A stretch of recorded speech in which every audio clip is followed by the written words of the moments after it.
Hello everyone, welcome back to my channel Maths by Amandeep Kaur. This is Amandeep and today we will discuss the chapter of class 7th, that is congruence of triangles. Congruence of triangles को समझने से पहले हमें congruence का मतलब देखना होगा कि congruence क्या होता है। तो congruence क्या होता है, अगर हम कोई भी दो ऑब्जेक्ट्स लें और उनकी same shape and same size हो तब हम उनको कॉन्ग्रुएंट बोलेंगे। मीन्स ऐसी दो चीजें जिनकी शेप सेम है और उनका साइज भी सेम है, हर एस्पेक्ट में लेंथ, ब्रेथ, हाइट सब कुछ सेम होना चाहिए, तब हम उन दो ऑब्जेक्ट्स को बोलेंगे that these two are congruent to each other, या फिर these two objects are identical to each other. For example यहाँ पर हमने दो वास लिए हैं, फिगर 1 एंड फिगर 2। आप देखोगे कि ये दोनों सेम है, इनकी शेप भी सेम है, इनका साइज भी सेम है, हर डायमेंशन से ये दोनों वास सेम है, तो हम बोलेंगे these two are congruent to each other, या फिर these two objects are identical to each other. Is it clear?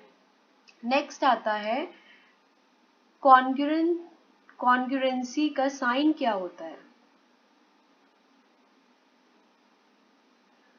Congruence का साइन होता है, आपको इक्वल बनाना है और उसके ऊपर इस तरह से बनाना है, तो ये होता है साइन। मीन्स अगर हमें दो ऑब्जेक्ट्स को कॉन्ग्रुएंट दिखाना है तो हम मैथमेटिकल इस सिंबल से शो करते हैं। That means figure 1 and figure 2 both are congruent to each other. Next हम डिस्कस करेंगे कॉन्ग्रुएंस ऑफ प्लेन फिगर्स। जिस तरह से हमने अभी डिस्कस किया था कि ऑब्जेक्ट्स आपस में अगर उनकी same shape and same size है तो वो कॉन्ग्रुएंट होंगे, इसी तरह से प्लेन फिगर्स भी आपस में कॉन्ग्रुएंट हो सकती हैं। जैसे कि आप इधर देखोगे फिगर नंबर 1, ये दोनों शेप आपस में इक्वल है, हमें सेम सेम दिख रही हैं, तो ये आपस में कॉन्ग्रुएंट होंगी। इसी तरह से फिगर 2 भी कॉन्ग्रुएंट होगी, फिगर 3 भी कॉन्ग्रुएंट होगी। बट आप फिगर 4 को देखेंगे, क्या ये कॉन्ग्रुएंट होगी? ये कॉन्ग्रुएंट नहीं होगी, क्योंकि आप देख सकते हो इस शेप में डिफरेंस है। यहाँ पर आप चेक कीजिए, ये दोनों इमेजेस आपस में इक्वल नहीं है, एक जैसी नहीं है, इनकी शेप सेम नहीं है, तो ये आपस में कॉन्ग्रुएंट नहीं होंगी, बल्कि फिगर 1, फिगर 2 एंड फिगर 3 आपस में कॉन्ग्रुएंट होंगी, राइट? नेक्स्ट टॉपिक हमारा आता है कॉन्ग्रुएंस अमंग लाइन सेगमेंट्स। हमने ऑब्जेक्ट्स डिस्कस किए, शेप्स डिस्कस की, अब हम लाइन सेगमेंट्स को डिस्कस करेंगे। यहाँ पर जैसे कि आप देखोगे पेयर 1 में हमने दो लाइंस बनाई हैं, ए बी और सी डी। ये आपस में सेम लेंथ की अगर हो तो हम ये बोलेंगे आपस में ये दोनों लाइंस कॉन्ग्रुएंट हैं, राइट? इसी तरह से ये बात नहीं देखनी होती है कि वो किस तरह अलाइंड है, बस उनकी same shape and same size होना चाहिए। जैसे पेयर 3 है S T and U V, ये दोनों लाइंस भी आपस में सेम है, तो ये भी आपस में कॉन्ग्रुएंट होंगी। जबकि आप जब पेयर 2 देखोगे M N and O P, clearly आपको ये विजिबल है कि एम एन जो है वो छोटी लाइन सेगमेंट है और ओ पी जो है वो बड़ी है, तो ये आपस में कॉन्ग्रुएंट नहीं होंगी। मीन्स हम लोग इजीली डिस्टिंग्विश कर सकते हैं कि कौन सी ऑब्जेक्ट्स, कौन सी लाइंस, कौन से शेप्स आपस में कॉन्ग्रुएंट हैं या नहीं। Now we will discuss congruence of angles. हमने जैसे पहले पढ़ा था कि दो ऑब्जेक्ट्स या दो इमेजेस तब कॉन्ग्रुएंट होती हैं जब उनका साइज सेम हो, शेप सेम हो, राइट? अब यहाँ पर हम पढ़ेंगे कॉन्ग्रुएंस ऑफ एंगल्स। यहाँ पर आप देखोगे इन दोनों इमेजेस में जो एंगल R और एंगल Q है वो सेम है। मीन्स 155 डिग्रीज एंगल Q है और 150 डिग्रीज ही 5 डिग्रीज ही एंगल R है। ये एंगल R है बट आप देखोगे कि इनकी जो शेप है वो सेम नहीं है। तो यहाँ पर हम इनकी शेप को कंपेयर नहीं कर रहे हैं, यहाँ पर हम कंपेयर कर रहे हैं एंगल्स को। अगर ये दोनों आपस में एंगल्स इक्वल है तो we will say that these two angles are congruent to each other, right. अगर जब भी आप एंगल्स की बात करोगे, कॉन्ग्रुएंसी ऑफ एंगल्स की बात करोगे, तब आप शेप नहीं देखोगे, आपको सिर्फ क्या देखना है, एंगल। अगर एंगल्स इक्वल है that means those two angles will be congruent to each other. Is it clear?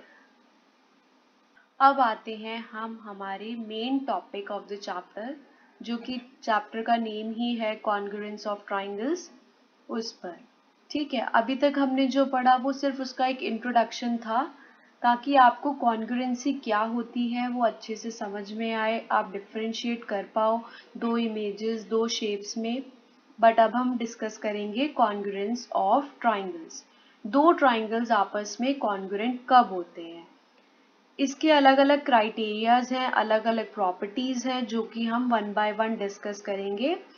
But just look at the image you will see on your screen। यहाँ पर हमने दो ट्राइंगल्स बनाए हैं, एक है ट्राइंगल XYZ और एक है ट्राइंगल LMNN, राइट। ये दोनों ट्राइंगल्स आप देखोगे तो आपको ये हर तरह से इनका शेप, इनका साइज, इनका एंगल्स देखने से ही आपस में इक्वल लग रहे हैं। तो ऐसे ट्राइंगल्स को हम क्या बोलेंगे, कॉन्ग्रुएंस ऑफ ट्राइंगल्स। यहाँ पर हमने बोला कि ट्राइंगल XYZ एंड LMN दोनों आपस में कॉन्ग्रुएंट हैं। तो इसको हम किस तरह से शो करेंगे, हम यहाँ पर लिखेंगे triangle XYZ is congruent to triangle LM and N, right. अब यहाँ पर हम देखेंगे कि इनकी करस्पॉन्डिंग वर्टिसेस कौन सी हैं। Corresponding vertices, right. हमने ट्राइंगल XYZ और LMN बोला है आपस में कॉन्ग्रुएंट है, तो जो वर्टेक्स X होगी वो किसके करस्पॉन्डिंग कॉन्ग्रुएंट होगी, वर्टेक्स L के। तो इनकी करस्पॉन्डिंग वर्टिसेस हम किस तरह से लिखेंगे, X and L, in the same way Z and N and Y and M। हम ऐसा नहीं लिख सकते, यहाँ पर हमने X लिख दिया और यहाँ पर हमने M लिख दिया, नहीं। जिस सीक्वेंस में ये लिखे गए हैं XYZ और LMN, इसी सीक्वेंस में हमने लिखना होगा।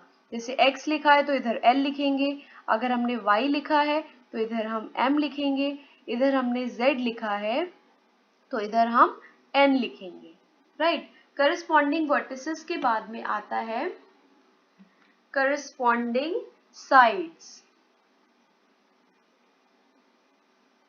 करस्पॉन्डिंग साइड्स भी हम कैसे लिखेंगे, आप या तो फिगर देखकर देख लीजिए, या फिर आपने ये जो triangle XYZ and triangle LMN यहाँ पर कॉन्ग्रुएंट दिखाए, इनको देखकर भी आप लिख सकते हैं।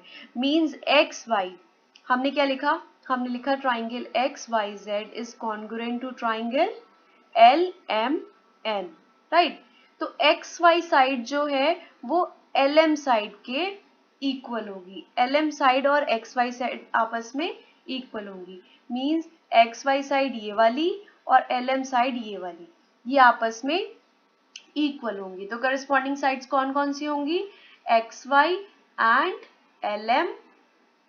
इन द सेम वे अगर हम YZ की बात करें तो यहाँ पर होगा MN, YZ and MN। In the same way XZ and LN, right. तो ये हो गई इनकी करस्पॉन्डिंग साइड्स। इसी तरह से अब आएगा करस्पॉन्डिंग एंगल्स। करस्पॉन्डिंग एंगल्स बताइए कौन कौन से होंगे, करस्पॉन्डिंग एंगल्स होंगे angle X and angle L, angle Y and angle M, angle Z and angle N, right. तो यहाँ पर हमने कभी भी अगर दो ट्राइंगल्स कॉन्ग्रुएंट होते हैं तो अब हम उनमें तीन चीजें इजीली देख सकते हैं। उनकी करस्पॉन्डिंग वर्टिसेस होंगी, उनकी करस्पॉन्डिंग साइड्स और करस्पॉन्डिंग एंगल्स। किस तरह से देखते हैं? आप शेप को देखकर भी देख सकते हैं, या फिर जो हमारे पास ये ट्राइंगल्स आपस में कॉन्ग्रुएंट लिखे होते हैं इसके सीक्वेंस को देखकर भी आप करस्पॉन्डिंग वर्टिसेस, करस्पॉन्डिंग साइड्स और करस्पॉन्डिंग एंगल्स निकाल सकते हो। Let us see an example. हमें बताया गया है triangle ABC and triangle PQR are congruent under the correspondence ABC and RQP. हमें यहाँ पे ये बताया गया है कि दो ट्राइंगल्स आपस में कॉन्ग्रुएंट हैं। किस तरह से कॉन्ग्रुएंट है? इस करस्पॉन्डेंस के अकॉर्डिंग कॉन्ग्रुएंट है। ABC and RQP, right? Write the parts of triangle ABC that correspond to.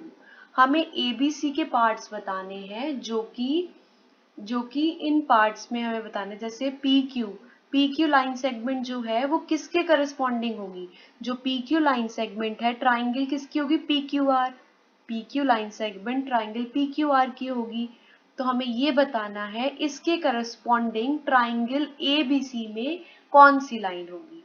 तो आप इस करस्पॉन्डेंस को देखते हुए यहाँ पर आप देखेंगे और बताएंगे। इन्होंने बोला है PQ मीन्स PQ किसके करस्पॉन्डिंग होगी? CB।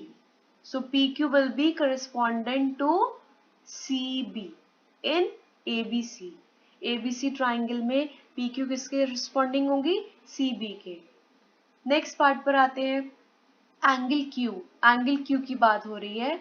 एंगल Q किसके करस्पॉन्डिंग होगा? यहाँ पर एंगल Q जो है वो बीच में दिख रहा है ना आपको Q, तो इधर बीच में क्या है? ABC में एंगल B होगा इसके करस्पॉन्डिंग। तो हम इसको दिखाएंगे करस्पॉन्डिंग एंगल B, राइट। इसी तरह से RP। अब बात की इन्होंने RP मीन्स एक तो यहाँ से R ले लिया, यहाँ से P ले लिया, तो इसके करस्पॉन्डिंग यहाँ से हम क्या लेंगे? A and C। तो ये किसके करस्पॉन्डिंग होगा? Side AC, right. तो आप ये क्वेश्चंस को सॉल्व करने के लिए जो आपको करस्पॉन्डेंस की ये इक्वेशन दी जाती है इसमें ही आपको ध्यान रखना है। ट्राइंगल्स बना सकते हैं आप, बट उससे आपको कंफ्यूज नहीं होना है। सिर्फ आप इस करस्पॉन्डेंस पर ध्यान दीजिए और आपके सारे पार्ट्स इजीली सॉल्व हो जाएंगे। आई होप आपको इतना आज का टॉपिक क्लियर हो गया होगा। नेक्स्ट वीडियो में हम ट्राइंगल्स की जो प्रॉपर्टीज हैं उनको डिस्कस करेंगे। Thank you so much.